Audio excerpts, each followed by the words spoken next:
So, two things we're going to do early to try and improve this experience of an opportunity to work for disabled people.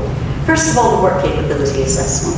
It's been a disaster, and I'm first to acknowledge it was introduced by Labour in 2008, but if you look at when the problems really begin to bite, it's after you've got the botched rush of all the cases that have been waiting in the queue in a big bang under the present government in around 2010, 11 and 12. They were advised to continue the staged and managed process of migration. Chris Grayling didn't want to do that. He wanted to podge on through, with the result that we've had many, many wrong decisions, many, many successful appeals, a totally discredited and distrustful process. Today we've heard that we're going to have a new provider for Atos, an American company, Maximus. I hope that Maximus are going to do better than Atos, but Labour has always said it's about more than changing the name on the door.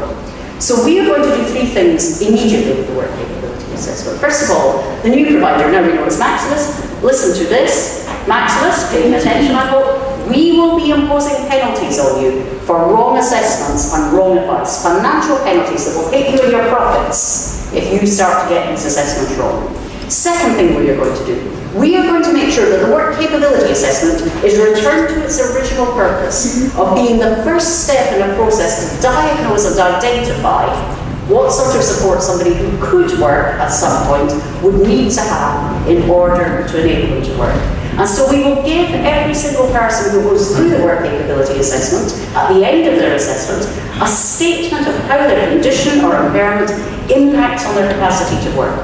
That will refocus the assessment into the right mindset. How does this relate to your capability for work? It will also, we hope, empower the individual, because that statement will be yours to take to your employer or a work program provider or a training provider and say, this is what I have to contend with. How can we work together to build the support that I need? And the third thing that we said about the work capability assessment is that we'll be continuing with the annual review process. We've had 5 annual reviews so far. Government hasn't done much with the recommendations, and we will. But we will continue that annual review process indefinitely, and we will ask disabled people to become an integral part of that review process, and we'll be asking the Office for Disability Issues to help us to decide on the right way to have disabled people's engagement. That's the work capability assessment. First thing we are going to be doing when we come into government.